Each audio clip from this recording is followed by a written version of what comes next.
Hi, this is Mr. Starkey here, and we're going to go over kind of our second sports science, or I guess we could specifically say our second lesson about the human body and a new term you'll learn today called biomechanics.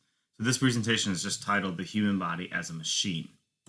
So when we think about movement in the human body, we're mostly referring to something called the musculoskeletal system. And this word's very long and complicated, but what it mostly refers to is musculo, which refers to the muscles, and skeletal, which refers to the skeletal system. And very oftentimes we will call something, these are basically two subsystems. There's the muscular system and the skeletal system, but we can combine those because they always work in junction. If we had no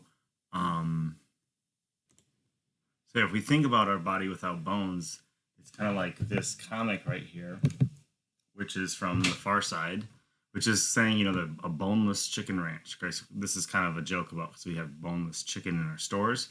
But you can imagine without bones and just muscles, we would just be drooping around and not be able to move at all. And although that's related to chickens and not us, but essentially these two systems work symbiotically together. Because without the two of them, without the bone, the muscle doesn't do anything, and without the muscle, the bone can't do anything. So there are about 270 bones, not about, there are 270 bones in the human body. There's 360 joints. So a joint refers to a point in the body at which the bones can move to what we'd call articulate, or make some kind of a motion. So a very common one you'll see today in today's presentation, and one we all are familiar with, is the elbow joint. And so the elbow joint allows the radius and the ulna to move up towards the humerus, or to move from the humerus pivot down. So you can think of the joints like hinges. You can think of the joints as cams, like as in some kind of machine-oriented pivot point. And a lot of times this whole concept of the human body working in unison has a lot to do with these joints and how the muscles move them and how the machinery around the joint is constructed. So if we think of a really simple machine like this, okay, this might not look to you like a machine, but this is called a pulley. And in physics, we would call this a simple machine. The pulley allows someone to lift a heavier weight. Okay, so for example, this kind of very simple pulley allows, it reduces the amount of weight that it takes to lift up this box. Well, our muscles work very, very similarly. And I'll show you a great example that's just like this. So you could think of the joint as the pulley, and you could think of the muscles, okay, as the strings moving, or the rope that's providing the tension and that's creating the motion that allows the arm to move. So here's a great example of our bicep.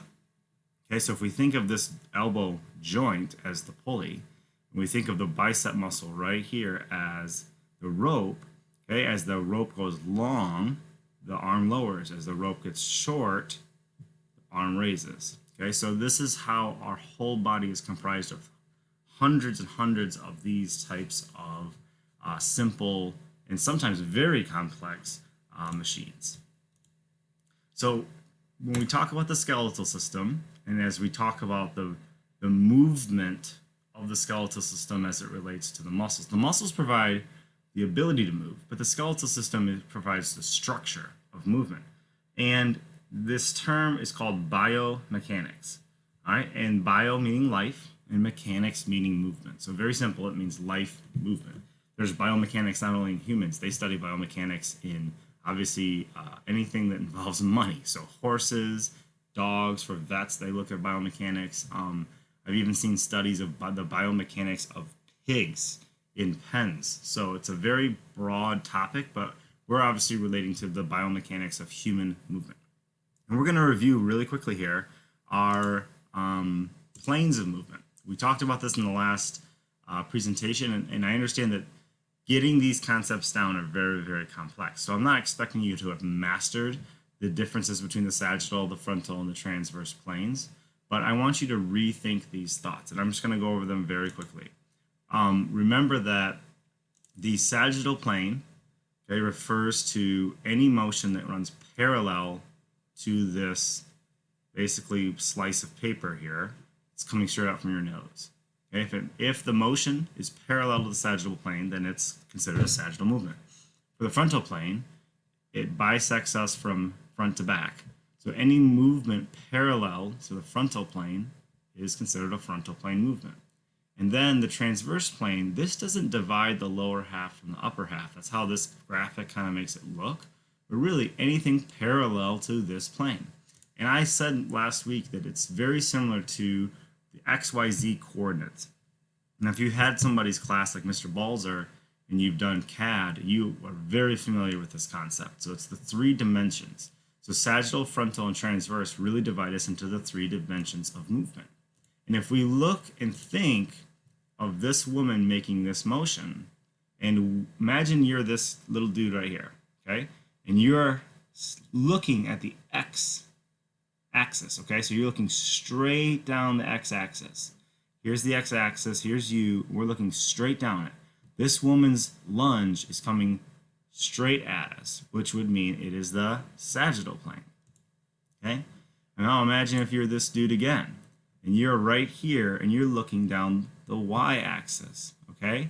And you'll see the side of her body. You're over here somewhere, and you're looking at the side of her body.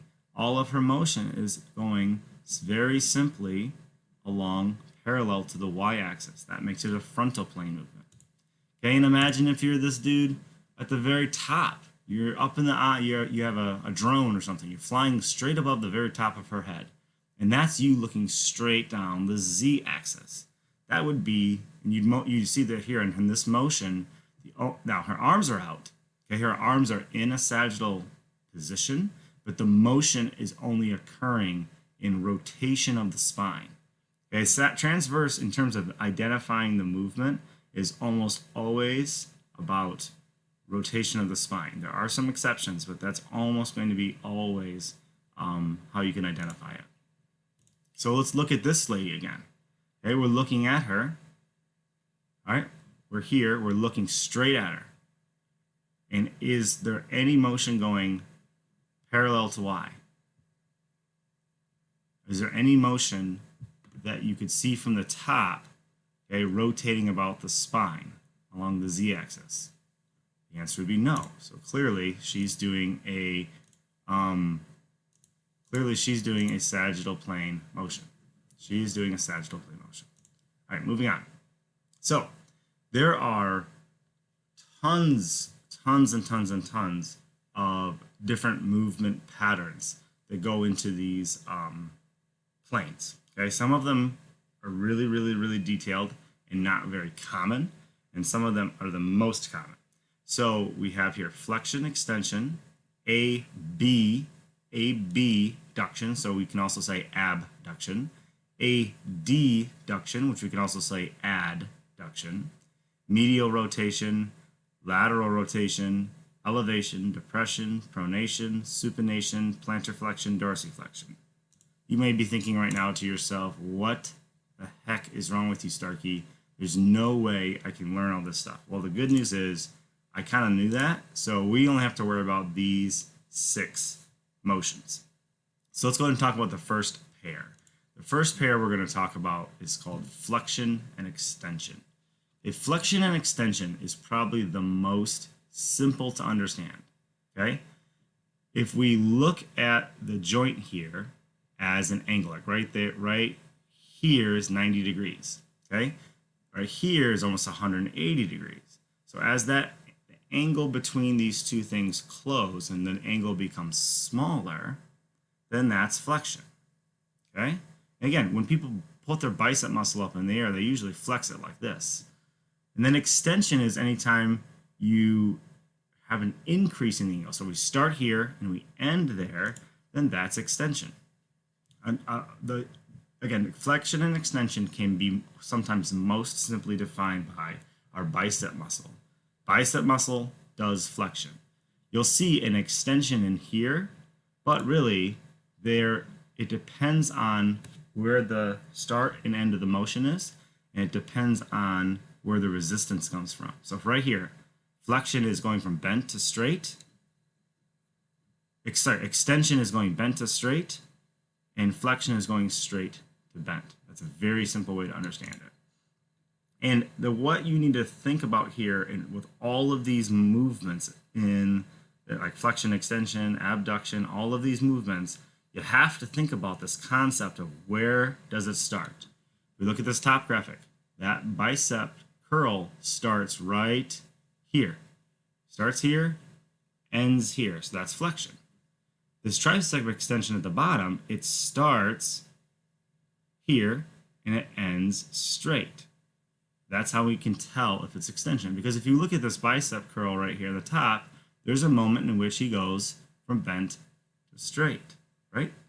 We can see the tricep move a little bit, but this is not about the tricep up here. Okay, you guys think the start and the end. Okay, so we're thinking about that concept. Watch this woman. Okay, we know this exercise: start, end, start, start, end. Okay, look at this guy. Okay, now it's a totally different type of bicep curl because he's got a cable or a rubber band coming from behind him. But again, it's still the same motion. He is big, long angle, short angle. Okay, so bent, starts straight, ends bent. Starts straight, ends bent. Okay, look at this one. What do you think? Do we have a curl? Are we making the same motion? And he's going bent to straight, right? No, this is not flexion, okay? Because look at the starting position. There's a cable right here. So the tension's up here. He's pushing against some kind of a pulley or against a rubber band. Okay, so he's starting bent, ending straight. That would be extension. Okay, so the next two, we've got extension and flexion, is abduction and adduction. Okay, ab like your abs, and add like addition. So we have abduction and adduction. Okay, but for the purpose of today's assignment, I'm going to go over abduction and adduction so you know the difference. Abduction is movement away from the midline. So we talked about this last week about the midline of the body. So this exercise here is called a lateral raise. So you can see that he goes from the midline to away the midline. This arrow is drawn. Okay, so it's funny because this is called lateral raise. And in biomechanics, we really often refer to this as abduction. Okay, now think about this lady. In this machine, we actually have one of these machines at the school. So she starts, or sorry, this is adduction, adduction, because the beginning of the movement is out here, and she comes together. Now, one thing I always think about when it comes to these two is I think of when your knees come together, okay? Your knees come together, or say you're doing it with your arms. You start out here and you end down. When you make that ding addition sign, ding addition sign, addition, adduction, addition, adduction. An abduction or abduction is just the exact opposite. So again, you have to remember the start and the end. In this exercise down here, she starts wide, ends together. That is towards the midline. That's why it's adduction. This guy, he starts at the midline and moves away. So that means he's doing abduction. Okay, 4 down, 2 to go. So the next two is something called plantar flexion and dorsiflexion. Okay, this specifically has to do with the ankle and only with the ankle. Okay, if the wrist is very similar to this, but in most cases we'll never talk about the wrist. So we're just going to worry about our ankle because all of us are going to be involved in running or sports, or you're going to be walking someday, or you're going to have want to work on your calf muscles. These are hugely common movements because we do it every time we walk. So that's why we want to learn them. So again, plantar flexion means to move to move the foot inferiorly. Okay, I just realized I made a mistake here.